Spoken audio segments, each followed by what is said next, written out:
Welcome back to my channel Shri Hamsa's kitchen. ಇವತ್ತಿನ special ಏನಪ್ಪ ಅಂದರೆ soya chunks special veg biryani. So ಈ ಥರ ಬಂದಿದೆ.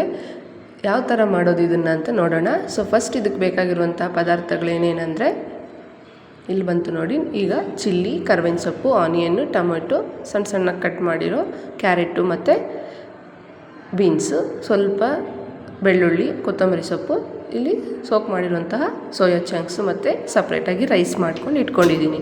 ಸೊ ಫಸ್ಟ್ ಗ್ಯಾಸ್ ಆನ್ ಮಾಡಿಕೊಂಡು ಕಡಾಯಿ ಇಟ್ಕೊಳ್ಳೋಣ. ಅದಕ್ಕೆ ಬೇಕಾಗಿರುವಂತಹ ಫಸ್ಟ್ ಇಂಗ್ರೀಡಿಯೆಂಟ್ ಏನಂದರೆ ಆಯಿಲ್ ಆ್ಯಡ್ ಮಾಡಿಕೊಂಡು ಸ್ವಲ್ಪ ಅದು ಕಾಯೋವರೆಗೂ ವೆಯ್ಟ್ ಮಾಡೋಣ.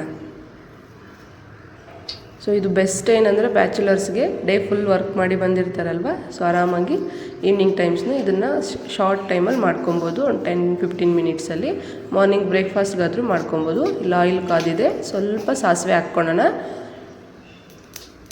ಸಾಸಿವೆ ಹಾಕ್ಕೊಂಡು ನಾವು ಕಟ್ ಮಾಡ್ಕೊಂಡು ಇಟ್ಕೊಂಡಿದ್ವಲ್ವ ಆಲ್ರೆಡಿ, ಸೊ ಅದನ್ನು ತಗೊತಾ ಇದ್ದೀನಿ. ಸ್ವಲ್ಪ ಚಿಲ್ಲಿ, ಒಂದು 2-3 ಚಿಲ್ಲಿ, ಇಲ್ಲಿ ಒಂದು ಆನಿಯನ್ ಹಾಕ್ಕೊಂಡಿದ್ದೀನಿ. 2-3 ಚಿಲ್ಲಿ ಮತ್ತು ಕರ್ಬೇವಿನ ಸೊಪ್ಪು ಹಾಕ್ಕೊಂಡು ಆಯಿಲಲ್ಲಿ ಫ್ರೈ ಮಾಡ್ಕೊತಾ ಇದ್ದೀನಿ.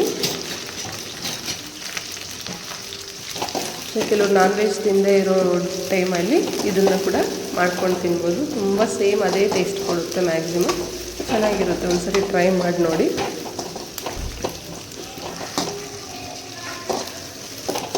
ನೀಟಾಗಿ ಮಿಕ್ಸ್ ಮಾಡ್ಕೊಂಡಿದ್ದಾದಮೇಲೆ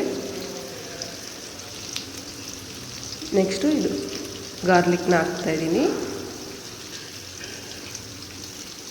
ನಿಮ್ಗೆ ಎಷ್ಟು ಬೇಕೋ ಅಷ್ಟು ಹಾಕ್ಕೊಳ್ಳಿ. ಅದನ್ನು ನೀಟಾಗಿ ಜಜ್ಜಿಬಿಟ್ಟು ಈಗ ಮಿಕ್ಸ್ ಮಾಡ್ಕೊತಾ ಇದ್ದೀನಿ ಹಾಕ್ಕೊಂಡು.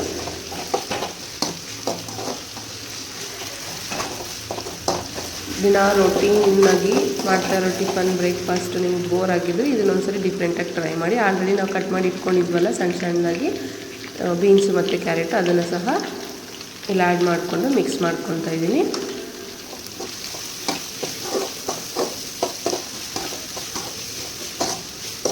ತುಂಬ ಈಸಿ ರೆಸಿಪಿ, ಬೇರೆ ಇಂಗ್ರೀಡಿಯೆಂಟ್ಸ್ ಏನು ಬೇಕಾಗಿಲ್ಲ. ಮನೇಲಿರೋ ಇಂಗ್ರೀಡಿಯೆಂಟ್ಸೇ ಯೂಸ್ ಮಾಡ್ಕೊಂಡು ಆರಾಮಾಗಿ ಮಾಡ್ಕೊಬೋದು.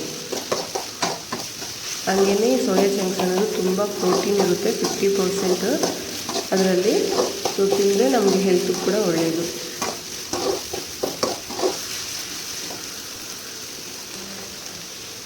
ಈ ಥರ ಮಿಕ್ಸ್ ಮಾಡಿಕೊಂಡು ಇವಾಗ ಟೊಮೊಟೊನ ಇಲ್ಲಿ ಮತ್ತೆ ಸೇರಿಸ್ಕೊತಾ ಇದ್ದೀನಿ. ಒಂದು ಟೊಮೊಟೊ ಸಾಕು, ಒಂದು ದೊಡ್ಡ ಮೀಡಿಯಮ್ ಸೈಜ್ ಟೊಮೊಟೊ ಒಂದು. ಆಮೇಲೆ ನೀಟಾಗಿ ಮಿಕ್ಸ್ ಮಾಡಿಕೊಂಡು ಅದೊಂಚೂರು ಆಯಿಲ್ ಸಪ್ರೇಟ್ ಆಗೋವರೆಗೂ ವೆಯ್ಟ್ ಮಾಡಿದರೆ ಸಾಕು.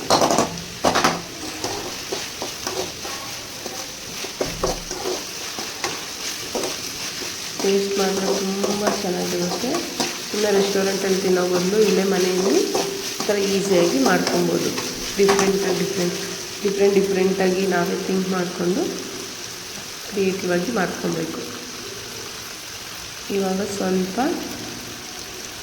ಅರಿಶಿನ ಹಾಕ್ತಾಯಿದ್ದೀನಿ. ಅದಾದಮೇಲೆ ಸ್ವಲ್ಪ ಸಾಲ್ಟು, ಅರಿಶಿನ ಸ್ವಲ್ಪ ಒಂದು 2 ಚಿಟಿಕೆಯಷ್ಟು, ಸಾಲ್ಟು ಕೂಡ 1 ಸ್ಪೂನ್. ಸೊ ನಾನು ಒಂದು ಇಬ್ಬರಿಗೆ ಮಾಡ್ತಾ ಇರೋದ್ರಿಂದ 1 ಸ್ಪೂನ್ ಹಾಕಿದ್ದೀನಿ. ಸೊ ನಿಮ್ಗೆ ಕ್ವಾಂಟಿಟಿ ಜಾಸ್ತಿ ಚೆನ್ನಾಗಾದರೆ ಕ್ವಾಂಟಿಟಿ ಇನ್ಕ್ರೀಸ್ ಮಾಡ್ಕೊಬೇಕು. ಇವಾಗ ಅರಿಶಿನ ಸಾಲ್ಟ್ ಹಾಕ್ಬಿಟ್ಟು ಇನ್ನೊಂದ್ಸರಿ ಮಿಕ್ಸ್ ಮಾಡ್ತಾಯಿದ್ದೀನಿ. ಇವಾಗ ಚೆನ್ನಾಗಿ ಅದು ಬೇಯುತ್ತೆ ನೀಟಾಗಿ ಅಂತ. ಸೊ ಮೇಯ್ನ್ ಏನಂದರೆ ಸಾಲ್ಟ್ ಎಲ್ಲದಕ್ಕೂ ಅದು ನೀಟಾಗಿ ಅಂಟ್ಕೊಂಡ್ರೆ ಟೇಸ್ಟ್ ತುಂಬ ಚೆನ್ನಾಗಿರುತ್ತೆ. ಸೊ ಅದಾದಮೇಲೆ ನೆಕ್ಸ್ಟ್ ಸ್ಪೈಸಸ್ ಏನೇನು ಹಾಕಬೇಕು ಅಂತ ನೋಡೋಣ. ಇವಾಗ chilli powder 1 spoon chilli powder ಹಾಕ್ಕೊಂಡಿದ್ದೀನಿ. ಅದಾದಮೇಲೆ ಸ್ವಲ್ಪ ಒಂದು ಚಿಟಿಕೆ ಇಲ್ಲ 2 ಚಿಟಿಕೆಯಷ್ಟು ಧನಿಯಾ ಪೌಡರ್ ಹಾಕ್ಕೊತೀನಿ. ಸುಮ್ಮನೆ ಅದೆಲ್ಲ ಫ್ಲೇವರ್ ಆ್ಯಡ್ ಆಗುತ್ತೆ ಅದಕ್ಕೆ. ಆಮೇಲೆ chicken masala powder, garam masala powder ಸ್ವಲ್ಪ ಹಾಕ್ಕೊಳ್ಳಿ. ಒಂದು ಹಾಫ್ ಸ್ಪೂನಷ್ಟು ಸಾಕು. ಇಲ್ಲ ಅಂದರೂ ನೆಗ್ಲೆಕ್ಟ್ ಮಾಡಿ ಪರವಾಗಿಲ್ಲ, ಚೆನ್ನಾಗೇ ಇರುತ್ತೆ ಟೇಸ್ಟ್. ಸ್ವಲ್ಪ ಈ ಚಿಕನ್ ಮಸಾಲ ಪೌಡರ್ ಹಾಕ್ಕೊತಾ ಇದ್ದೀನಿ. ಆಮೇಲೆ ಸ್ವಲ್ಪ ಗರಂ ಮಸಾಲ ಪೌಡರ್.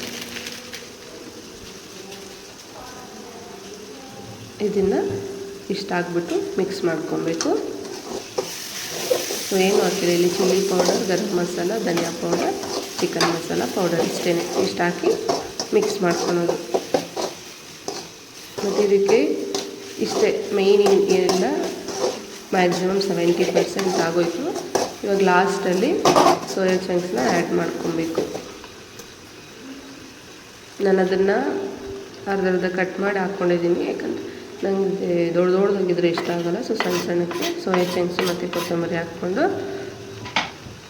ಮಿಕ್ಸ್ ಮಾಡ್ಕೊತಾ ಇದ್ದೀನಿ. ಇಷ್ಟೇ ನಮ್ಮ ರೆಸಿಪಿ. ಆಮೇಲೆ ರೈಸ್ ಮಾಡಿ ಇಟ್ಕೊಂಡಿರ್ತೀವಲ್ವ, ಅದನ್ನು ಇಲ್ಲಿ ಹಾಕಿ ಮಿಕ್ಸ್ ಮಾಡೋದಷ್ಟೇ. ಇಲ್ಲ ಇನ್ನೂ ನಿಮ್ಗೆ ಟೈಮ್ ಸೇವ್ ಆಗಬೇಕಂದ್ರೆ ಕುಕ್ಕರಲ್ಲಿ ಕೂಡ ಮಾಡ್ಕೊಬೋದು. ಸೇಮ್ ಇಂಗ್ರೀಡಿಯೆಂಟ್ಸ್ನ ಹಾಕ್ಬಿಟ್ಟು ಕುಕ್ಕರಲ್ಲಿ ಕೂಡ 1 ಅಥವಾ 2 ವಿಸಿಲ್ ಹಾಕಿದ್ರೆ ಬೇಗ ಆಗೋಗುತ್ತೆ. ಮಕ್ಕಳಿಗೂ ತುಂಬ ಚೆನ್ನಾಗಿರುತ್ತೆ, ನಮಗೂ ಚೆನ್ನಾಗಿರುತ್ತೆ. ಬ್ಯಾಚುಲರ್ಸು ಸಹ ಟ್ರೈ ಮಾಡ್ಬೋದು. ಸೊ ನೀವು ಕೂಡ ಒಂದು ಸರಿ ಟ್ರೈ ಮಾಡಿ ನೋಡಿ, ಚೆನ್ನಾಗಿ ಬಂದರೆ ಕಮೆಂಟ್ ಮಾಡಿ ಯಾವ ಥರ ಬಂತು ಟೇಸ್ಟು ಅಂತ. ನಿಮ್ಗೆ ಇಷ್ಟ ಆಗಿದ್ದರೆ ಈ ವಿಡಿಯೋ ಲೈಕ್ ಮಾಡೋದನ್ನು ಮರಿಬೇಡಿ. ಈ ಥರ ಮಿಕ್ಸ್ ಮಾಡ್ಕೊಂಡಿದ್ದಾದಮೇಲೆ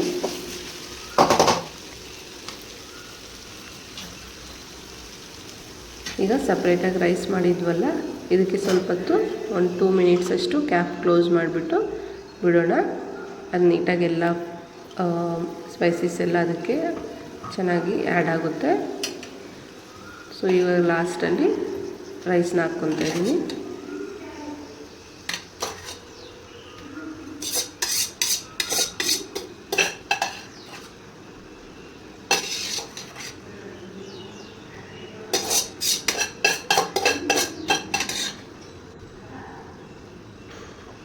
ಸೊ ನಿಮ್ಗೆ ಜಾಸ್ತಿ ಚೆನ್ನಾಗಿ ಬೇಕಂದರೆ ಕ್ವಾಂಟಿಟೀಸ್ ಅನ್ನೋದು ಇನ್ಕ್ರೀಸ್ ಮಾಡ್ಕೊಳ್ಳಿ. ಇಲ್ಲೊಂದು ಇಬ್ಬರು 3 ತಿನ್ಬೋದು, ಅಷ್ಟು ಮಾತ್ರ ಮಾಡಿದ್ದೀನಿ.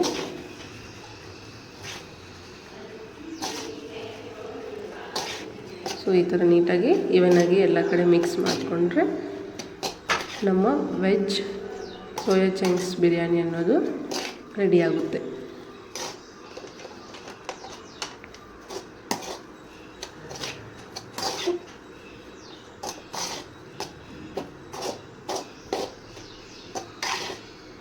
ಸೊ ಇಷ್ಟೇ ರೆಡಿ ಆಯಿತು. ಇವತ್ತಿನ ಸ್ಪೆಷಲ್ ಈ ಥರ ಬಂದಿದೆ. ಸೊ ನೀವು ಕೂಡ ಒಂದ್ಸರಿ ಟ್ರೈ ಮಾಡಿ ನನಗೆ ಕಮೆಂಟಲ್ಲಿ ತಿಳಿಸ್ಕೊಡಿ ಯಾವ ಥರ ಬಂದಿದೆ ಅಂತ. ಸೊ ನಿಮಗೂ ಇಷ್ಟ ಆಗಿದರೆ ನಿಮ್ಮ ಫ್ಯಾಮಿಲಿ ಮತ್ತು ಫ್ರೆಂಡ್ಸ್ಗೆ ಶೇರ್ ಮಾಡಿ, ಲೈಕ್ ಮಾಡಿ, ಹಾಗೆ ಕಮೆಂಟ್ ಮಾಡೋದನ್ನು ಮರಿಬೇಡಿ. ಈ ಥರ ಬಂದಿದೆ ನೋಡಿ, ಅಷ್ಟೇ. ಇನ್ನೊಂದ್ಸರಿ ಮಿಕ್ಸ್ ಮಾಡಿಕೊಂಡ್ರೆ ರೆಡಿ ಆಯಿತು. ಸೊ ಹೀಗೆ ನನಗೆ ಸಪೋರ್ಟ್ ಮಾಡ್ತಾಯಿರಿ, ಲೈಕ್ ಮಾಡಿ, ಶೇರ್ ಮಾಡಿ. Thank you so much for watching. Bye.